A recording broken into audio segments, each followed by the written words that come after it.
What's up guys, Commander Alex here, and today I have the pleasure of introducing you guys to update 1.4. So first things first, we have the hero skin system unveiled. So first things first about this, every hero skin theme contains 3 tiers, and each tier has a different art and in-game model.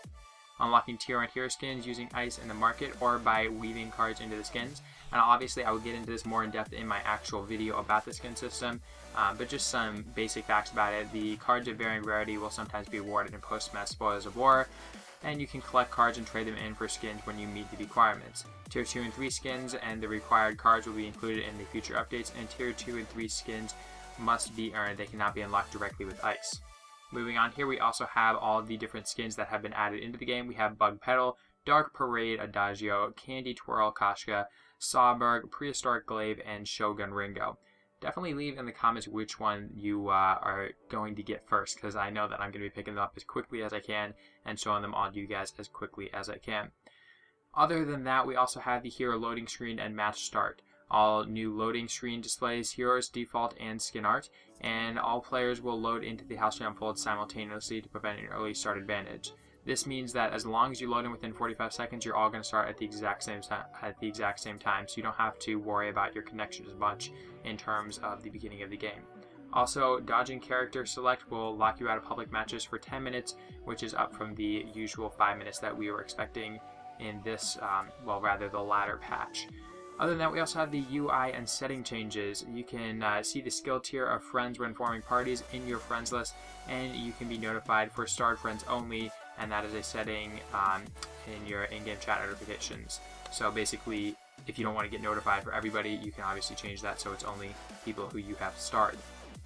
Moving on here, we have some gameplay changes. Interrupted ultimates no longer go on shorter than normal cooldowns. This means that if you have your Celeste ultimate stunned, you're not going to be able to throw it out in a couple seconds, because that got really annoying when Catherine came up with a really big stun and then it just happened like a couple seconds later and it didn't really mean much. So other than that, we also have some weapon ratios and abilities no longer take base weapon power, meaning that if your ability has some sort of base weapon ratio, it won't scale with your base weapon power. So say you are Saw and you have something that has a weapon power base ratio, you won't actually scale with your base weapon power. You're going to have to build items that have weapon power for that to scale. Hopefully that makes sense to you guys. And then lastly, minion spawn the minion spawn start time has moved from 25 seconds to 10 seconds, and the jungle spawn start time has been moved from 45 seconds to 30 seconds. Now moving on here, we have some item balance changes. These are things that I am personally really excited to see. First things first, we have the flare guns. They now reveal a 6-meter radius in an area for 12 seconds. You get to choose where that radius is, but it doesn't reveal everyone on the map. So it's a little bit different, and it's definitely going to be harder to use in a blanket sort of sense, but maybe more useful because you can now hold 5 of them and they reveal an area for 12 seconds. So if you're trying to check a bush, you can obviously throw a flare gun on it, and you're going to be able to get vision on the whole bush for quite a while, rather than getting some blanket vision over the entire map for a little bit less amount of time. Moving on, we also have infusions. The duration has been decreased from 3 minutes to 2.5 minutes. I think that's a good balance, but personally I don't really feel like those were too OP or anything. And then moving on here, the Iron Guard contract has been just completely reworked. So first things first, you now get a 30%. You get 30% of the bounty from any friendly kills near you. So basically, if a friendly unit kills something near you, you're going to get the gold from that. Hopefully that makes sense to you guys. And even if, as long as you've taken some sort of hit from a jungle monster, you're going to recover 80 health. And if it's a jungle boss, then you're going to recover 160 health. And your ally also gets a 15% bonus. So basically, this means that you're not going to be punished for having your, having your ally in the jungle not know what they're doing when someone has an Iron Guard contract. Also, it has had its cost increased to 300 and the 5 health regen removed, meaning that you're not going to get that nice little health regen right off the bat. And it's going to mean that you won't be able to pick up a scout trap along with your Iron Guard contract, assuming that you want to pick up halcyon pots as well. And then moving on here, we also have the Aftershock. The Aftershock was too bursty up front, and they are shifting the damage from first hit to more sustained damage, providing that you have the short cooldowns to utilize the Aftershock. Wow, I am struggling here. So first things first, the damage has been put down from 15 to 20% of total health level, scaling from level 1 to 12 to 50% at all levels, basically meaning that when you buy it, it's going to be at 50%, whether you get it at level 1 or level 12, it's not going to scale over time, which is really good because that meant that later into the game, this became a really big threat, especially to health tanks. Other than that, its cooldown has been reduced from 2 seconds to 1.5. I don't really feel like this is a strong enough nerf for the Aftershock, but I definitely think it's going in the right direction, and we'll have to see if it's strong enough to make it a real issue for people.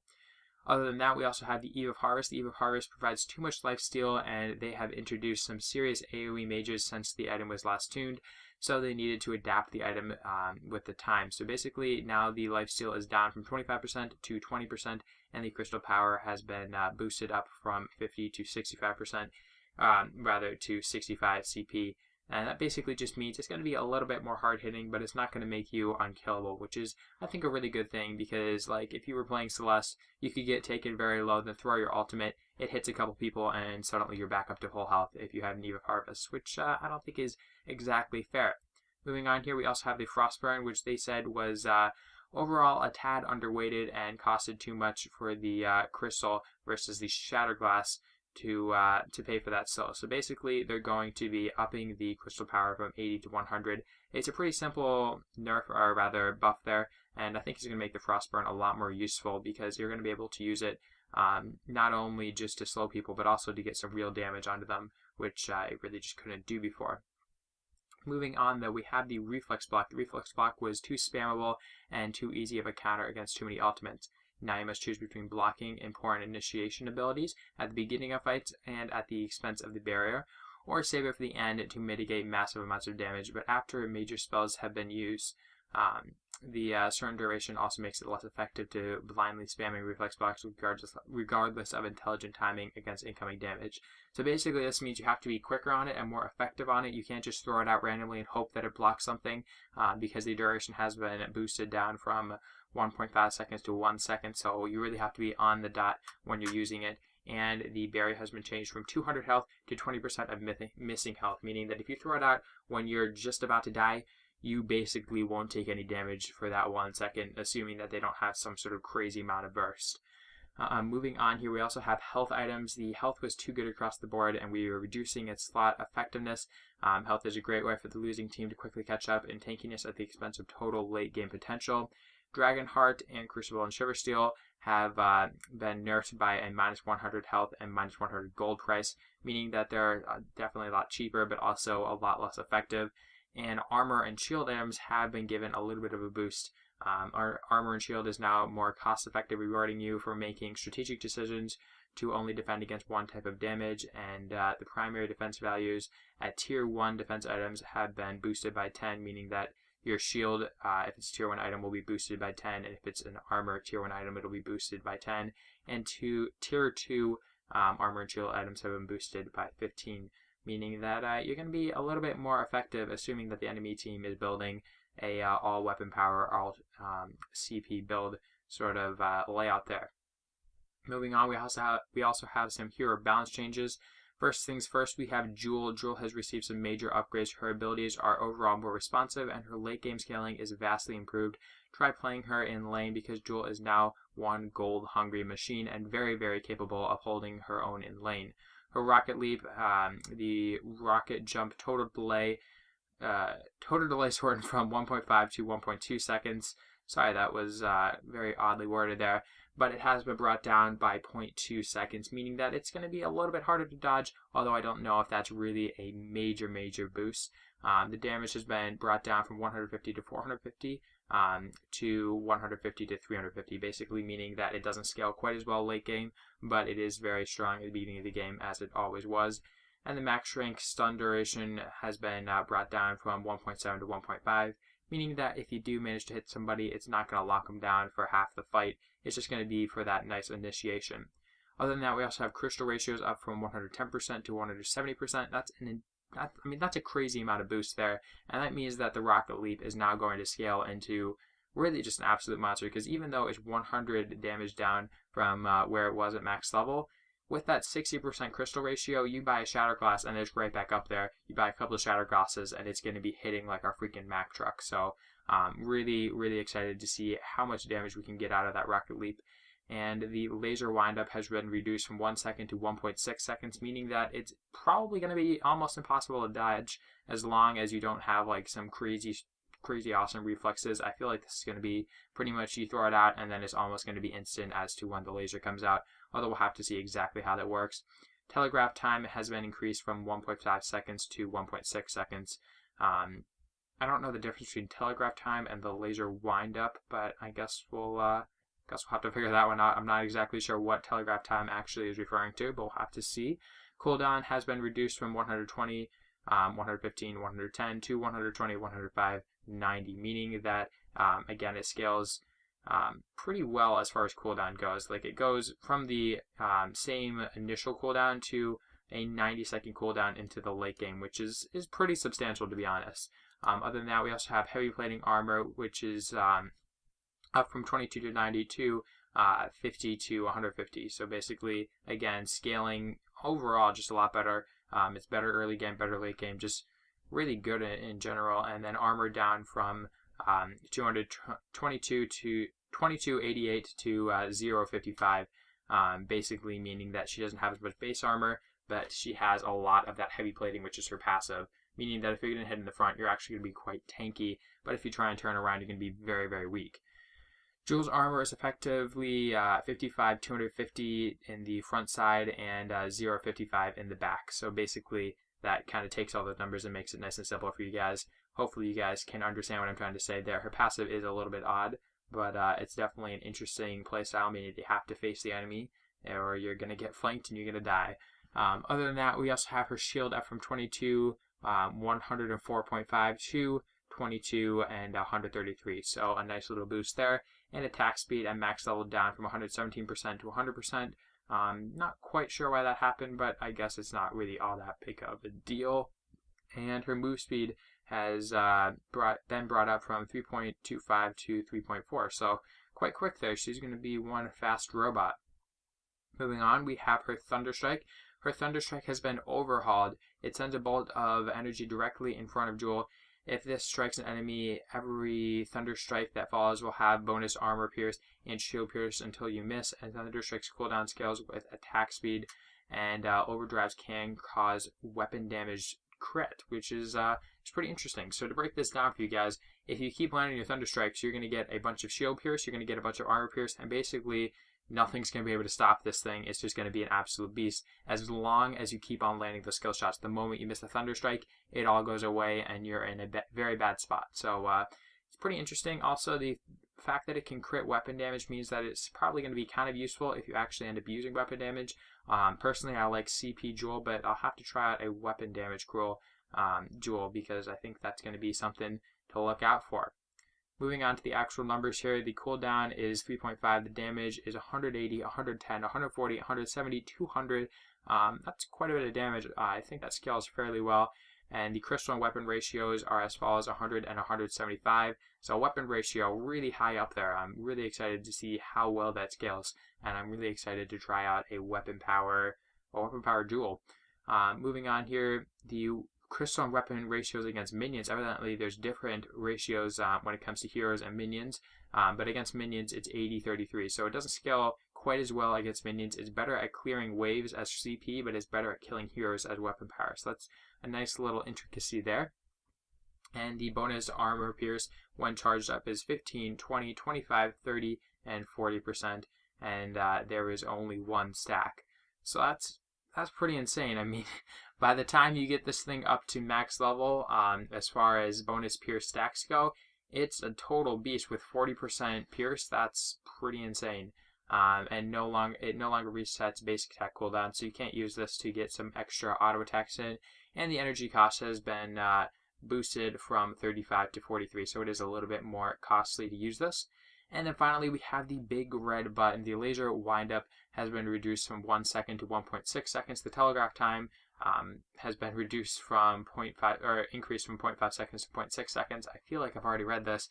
And the cooldown has been reduced from 120, 115, 110 to 120, 105, 190. So yeah, I think that was just a little mistype there by the information that I was given by Play Up here, so I hope he fixed that.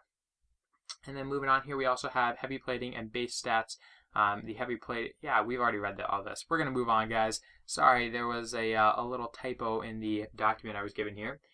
Moving on, though, we have Celeste, and it says Celeste was way too reliant on single-shot nuking using her ultimate. Her damage has been shifted away from an insane Solar Storm crystal power to innate ability levels. I'm not sure what that means. We'll have to move on here. It looks like Heliogenesis, shortened post-casting time, allowing you to cast other spells faster. That's pretty interesting. It means that you can throw down a lot more stuff in a shorter amount of time.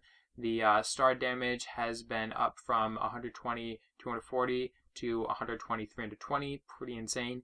And the Nova damage has been moved up from 150, 310 to 150, 350. So that's quite a bit of base damage there, and then deals reduced damage to minions. It was 150 to 240 plus 25% crystal ratio. So that's, I don't know, I still think it's going to be able to clear minions pretty easily, but it's pretty interesting that they've boosted the speed of the Heliogenesis and made it more deadly. I think that's going to be pretty dangerous to play against now. The core collapse damage has been moved up from 100, 150, 200, 250, 300 to 100, 175, 250, 325, 475. So that's a good chunk of damage there. 475 plus a long-term stun. That's pretty insane. And then finally, the Solar Storm. The lead star has been moved up from 160, 240, 320 to 300, 350, 400. And again, nice little boost there. The trail stars had been moved up from 80, 120, 160 to 150, 175, 200. Again, a nice little boost there. And the trail star ratio has been moved down from 50% to 20%, so it doesn't scale quite as well with CP, meaning that late game you're probably not going to get quite as much out of your Solar Storm as you might have been able to.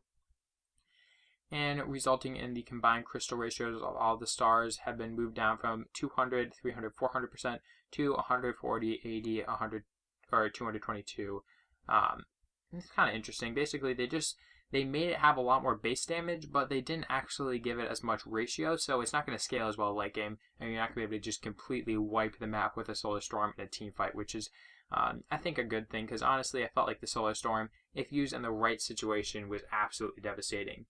And then moving on here, we have some nerfs for Scarf, or at least some changes for Scarf. I'm not going to say that they're nerfs, but this is going to be very interesting to see what Skipper thinks of this. He is a Vainglory player that I talk to every once in a while, and he's a Scarf lover, so we'll have to see how this goes. Scarf has a complex and interesting kit which becomes entirely irrelevant to use his ultimate by late game. He is easily hard countered using health, reflex block, but completely uncounterable with shield. His attack speed is slow, his abilities aren't strong enough with his cooldowns too long to make him consistently rewarding for good skill shot usage. Base stats. Base attack speed is same as everyone else's, 20% improvement. So that's pretty cool. That's pretty sweet. 20% improvement to base attack speed means that he's going to be able to get those nice little Fan the Flames off quicker. The base burn has been increased for Fan the Flames from 2% to 4%. And the basic attacks off after that still increase it by 2%, meaning that you are going to get a little bit more damage off of the Fan the Flames. And the burning enemies deal 50% of the damage as AoE to other nearby enemies. So that's a really interesting thing, meaning that in a team fight, if you can get this onto even just one enemy, it's going to do quite a lot of damage to all enemies around them. And if you can get the entire team on fire, you're going to get all of this damage bouncing around. It's going to be really, really devastating. So I think that getting that sort of mass flame onto people is going to be really important, because it's going to mean that you can just get all this AoE damage bouncing around. And then finally, the duration has been increased from 3 seconds to 3.5, so you can have a little bit more time in between your auto attacks to get the Fan the Flames renewed. Moving on here, we also have his Spitfire. It passes through lane minions and lighting them on fire, but does not detonate on them. Ooh, this is cool. Alright, so now you can't be blocked by lane minions. This is a major, major buff for Scarf.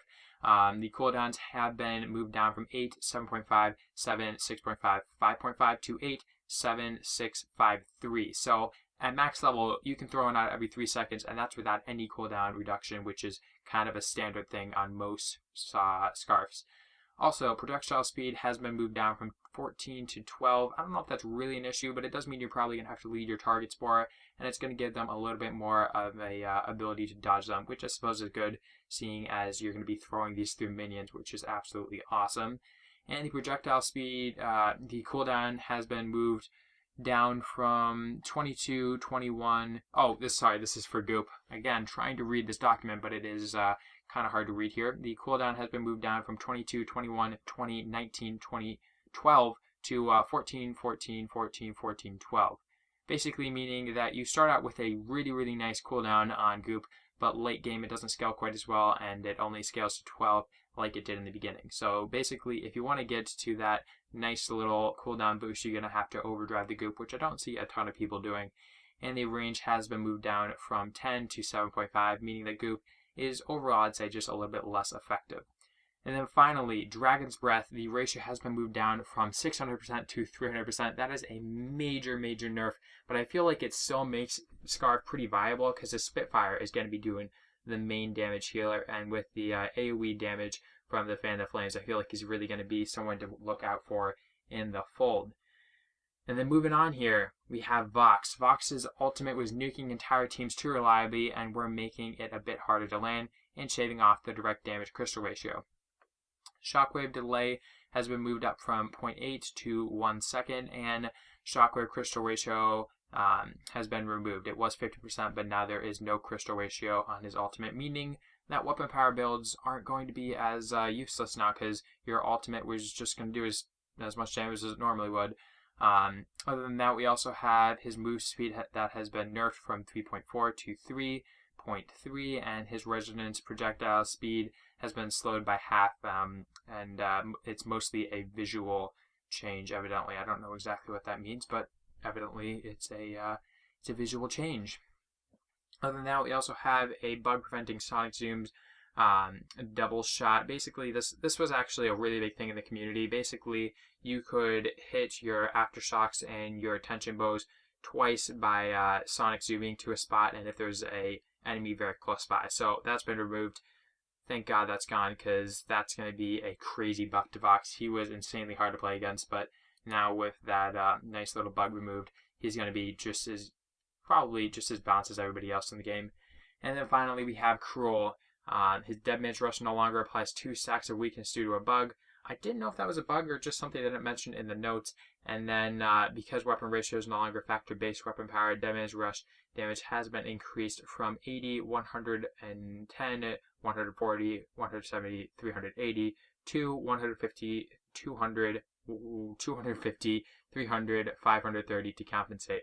Sorry about that stuttering there, but it looks like at max level, 530 damage just off the bat, with an aftershock on top of that, with a tension bar shock on top of that. I feel like Shinkaigen's build is still going to be pretty effective. If you guys haven't tried it out, the Tank Assassin Cruel is quite fun. I definitely suggest you try that out. And then performance improvements. Optimization for less lag and higher frame rates. That's just a good thing overall. That helps everybody, especially for my recording, so I don't get any lag on my end, and the game uses less memory for better overall sustainability. It now supports iPhone 5C and iPhone 5s. Graphics resolution will now dynamically adjust for optimal game performance, and this is based on the power of your device's graphic card. I'm feeling that for most Apple products it will stay the same, but maybe for like the iPhone 5Cs and the iPhone 5s it will be a little bit lower, and then I'm sure for some Android devices this will be a really important thing. And more, check the news sections for details. Evidently there's going to be some stuff in the news section which I haven't checked yet. And finally we have the bug fixes. Fix the Catherine Sun bug. The Cruel's Dead Man's Rush no longer applies to stacks. Vox's basic attacks no longer trigger both melee and ranged heals from Book of Eulogies and Barbed Needle, or double trigger Breaking Point. Yeah, that's a really good thing overall. Vox no longer procs Tension Bar and Aftershock twice when hitting enemies with both projectiles from Sonic Zoom at the same time, and Scarf Spitfire properly applies Fan the Flames when Spitfire passes through a scout trap or corpse. Other than that, Scarf's Goop Puddle no longer ignites if a Spitfire collides with a target before reaching the puddle. Goop Puddle slow does not erroneously, wow that's a big word, and before the target has left the puddle. And Taka receives his Mortal Strike speed boost consistently. Glaive's Twisted Sword properly triggers basic attacks on hit effects as Bloodsong as well, and item on his hit effects. Wow, that is a mouthful. But evidently, basically, Glaive's little twisted stroke bug has been fixed. Adagio's gift of fire crystal ratios have been increased from the values intended in update 1.3, which is, I guess, a little bit of a buff to Adagio. And travel boots now expire upon taking and dealing damage, which is, I actually say, really interesting, because as long as you can get one little auto attack onto someone trying to boots away, you've automatically taken that out of their repertoire of things that they can use, and that's going to be great for people trying to chase other people down. So I hope you guys enjoyed the video. If you did, be sure to like, comment, and subscription, and become a lieutenant today. And tell me what you are most excited about in this update, because I know there's a ton of stuff. I know this video is incredibly long, but I wanted to get everything in here, and hopefully you guys enjoyed. And I'll talk to you in the next video. See ya.